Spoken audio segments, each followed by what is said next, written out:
Production था that was belonging from the Asia. और Asia की 2 मेजर राइस प्रोड्यूसिंग कंट्रीज हैं। वैसे मैं आपको बता दूं बेटे कि टॉप 10 वर्ल्ड राइस प्रोड्यूसिंग जो कंट्री हैं वो इंडिया ही हैं, वो सॉरी एशिया के ही हैं। जो top 10 rice producing most of top 10 rice producing state हैं they belong from the Asia.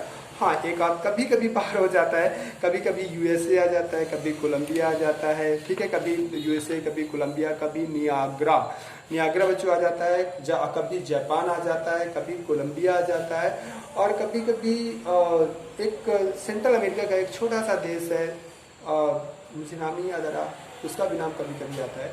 तो ये क्या कहते हैं, ये देश है बच्चों जो क्या कहते हैं टॉप 10। तो अब टॉप 10 के बारे में अगर हम बात करें, डिस्कस करते हैं कि इंडिया के वर्ल्ड के टॉप 10 राइस प्रोड्यूसिंग स्टेट 2019 के रिकॉर्ड के हिसाब से देखा जाए, 2019 के रिकॉर्ड के हिसाब से देखा जाए तो 2019 के रिकॉर्ड के बेस पर बच्चों वर्ल्ड में जो राइस प्रोड्यूसिंग पहला स्थान है बच्चों वो चाइना का है। China is holding the first rank in the production of the rice with the 215 million ton 215 approx 215 million ton के साथ, यानी दुनिया का 1/3 राइस का प्रोडक्शन चाइना का, समझे। और इसी वजह से चाइना बेटा, कुछ लोग कहा करते हैं चाइना का चावल मत खाओ, क्या भेज देता है, प्लास्टिक का चावल भेज देता है। कुछ लोग कहते हैं पता नहीं, आई कैन नॉट से, बट चाइनीज चीज़ें ना यूज करो, बेटर है, ठीक है। तो बेटर अब ये मत कहना कि किसी की शादी चाइना में होने वाली है तो कहें चाइना में हम नहीं करेंगे, नहीं, शादी कर सकते हो, बट प्रोडक्ट के बारे में बात कर रहा हूँ स्पेशली, वो बिल्कुल मत वहाँ यूज करना। तो बच्चों मैं कह रहा था चाइना बेटा 215 के प्रोडक्शन के बाद बच्चों 215 मिलियन टन्स के साथ चाइना वर्ल्ड का फर्स्ट रैंकर्स है इन the production of the rice. और इसके बाद जो फॉलोड बाय इंडिया, अपना इंडिया सेकंड रैंक पे है, फॉलो किए हुए है बेटा विद्या क्या कहते हैं चाइना को फॉलो किया है 172, बिल्कुल पास पीछे लगे हुए हैं। इंडिया बच्चों इंडिया 172 मिलियन टन के साथ बच्चों इंडिया सेकंड रैंक होल्ड कर रहा है इन the production of the rice, ठीक है। India is holding second rank in the production of the rice in the world, ठीक है बच्चों। फिर इसके बाद आई एम टेलिंग यू तीसरा जो आता है बच्चों वो इंडिया के बाद फिर बच्चों इंडोनेशिया। ये कभी कभी बेटा इंडोनेशिया टर्मिनेट करता है बांग्लादेश के साथ, इंडोनेशिया बांग्लादेश के साथ कभी कभी ऐसा होता है। तो ठीक है, रैंकिंग कभी कभी आप लोग ही समझो, कभी कोई फर्स्ट आता है, कभी कोई, तो थोड़ा बहुत इधर उधर हो सकता है। तो बेटा तीसरी रैंक जो आती है वो इंडोनेशिया की आती है। इंडोनेशिया आता है बच्चों जो है वो लगभग 83 मिलियन टन। इंडोनेशिया की जो रैंकिंग है बेटा 82 मिलियन टन के साथ थर्ड रैंक है। और इंडोनेशिया के बाद बच्चों जो फोर्थ रैंक में राइस के प्रोडक्शन में आता है बच्चों वो बांग्लादेश है, लगभग 47.3 मिलियन टन के साथ बांग्लादेश फोर्थ रैंक में आता है। फिर इसके बाद बच्चों फिफ्थ रैंक में वियतनाम का नाम आता है। वियतनाम एक कंट्री है बेटा, वियतनाम का आता है लगभग 42 मिलियन टन के साथ, वियतनाम फिफ्थ रैंक को होल्ड करता है। फिर इसके बाद बच्चों सिक्स रैंक में जो आता है वो थाईलैंड का नाम आता है, थाईलैंड जहाँ की सफेद हाथी बहुत फेमस है, 39 मिलियन टन के साथ आता है, 39 मिलियन टन। इसके बाद बच्चों अपना म्यांमार, जहाँ पर अपने मुगल एम्परर बहादुर शाह सेकंड जफर, भारत से बहुत प्यार करने वाले राजा की कब्र भारत में नहीं बनी, उनके बारे में कहा जाता है भारत से बेपनाह मोहब्बत करने वाले कंट्री को 2 गज जमीन भी न मिली कोहना ए यार में, ठीक है। कोहना ए यार यहाँ इंडिया के लिए कहा गया है।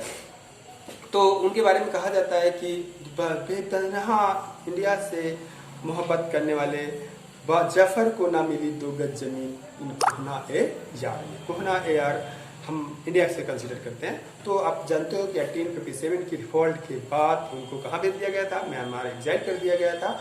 और म्यांमार एग्जाइल करने के बाद वहीं पर उनकी डेथ हुई और वहीं पर उनका कब्र बनाई गई। तो आप लोग जानते हो कि बेटा 3 राजा ऐसे हैं इंडिया के मुगल एम्परर में जिनकी कब्रिस्तान जिनको जो टॉम है वो इंडिया में नहीं है, जिसमें से पहला बाबर आता है। बाबर के बारे में हम आपको बता दें, बाबर की जब डेथ हुई तो उन्हें आरामगाह, आगरा के एक आरामगाह बाग में दफनाया गया था।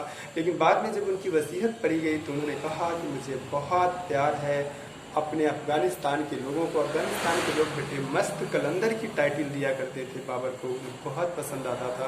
तो इस वजह से उन्होंने कहा कि हमको वहीं पर दफनाया जाए। तो बाद में उन्हें निकाला गया और उनको जा करके दफनाया गया काबुल में। तो काबुल में दूसरा बच्चों जहांगीर, जिन्हें हम सलीम के नाम से जानते हैं, जहांगीर का भी बेटा जो टॉम है वो कहाँ पर है बच्चों, आज लाहौर में है। वो भी इंडिया में अब नहीं है, पहले तो इंडिया में था, वो भी अब इंडिया में नहीं है, क्योंकि उनकी कब्र को बेटा उनको कहाँ दफनाया गया था, उनको अनारकली कौन थी बेटा, ज़्यादा इसके बारे में हिस्ट्री रिकॉर्ड नहीं है, आप नूरजहाँ से कंफ्यूज मत करिए। नूरजहाँ अलग लेडी थी जो कि उनकी वाइफ थी, सब कुछ थी, कह सकते हैं प्रेमिका भी थी, वाइफ भी थी, लेकिन तो वो अनारकली के बगल में दफनाया गया है बेटे जहांगीर को। और अनारकली के उसमें लिखा है, कहते हैं उसे जहांगीर ने लिखवाया था, मकबरे में लिखा है कि ऐ खुदा अगर मुझे एक बार और इत्तेबार करा देता अनारकली का तो मैं आपका कयामत के दिन तक शुक्रगुजार रहता। ऐसा करके मैंने लिखा, ऐसा लिखा है, जो लिखा है वही तो मैं बताऊंगा ना यार, ठीक है, मैं देखने थोड़ी गया था, ठीक है।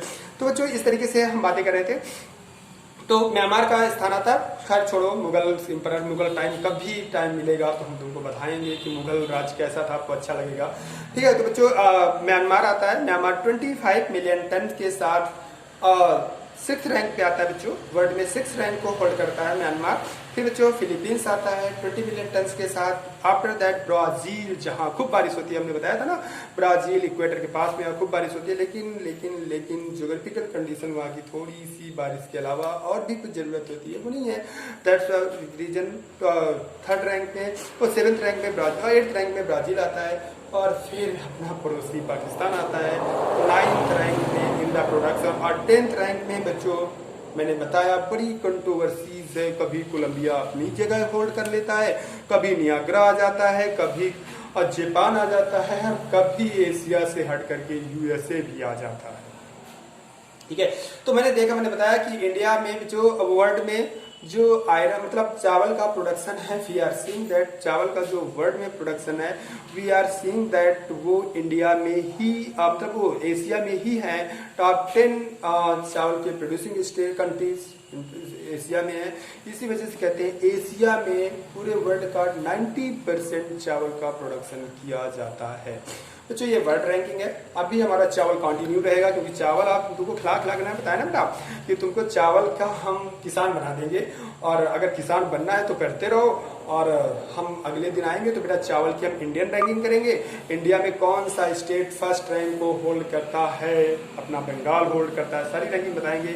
और कौन सा स्टेट कब 1st रैंक को होल्ड किया, क्यों ऐसे होल्ड किया, किसे चावल का प्रोडक्शन का गोदी कहा जाता है, या चावल के प्रोडक्शन की जो क्लाइमेटिक कंडीशन है, ज्योग्राफिकल कंडीशन है, वो भी पढ़ेंगे। और फिर चावल के से रिलेटेड आने वाले क्वेश्चंस के बारे में पढ़ेंगे। चावल खूब पढ़ाएंगे, सारी क्रॉप में मेजर खूब पढ़ाएंगे, छोटी छोटी वाली क्रॉप कम पढ़ाएंगे, क्योंकि हम किसान गांव के, हमें बड़ी क्रॉप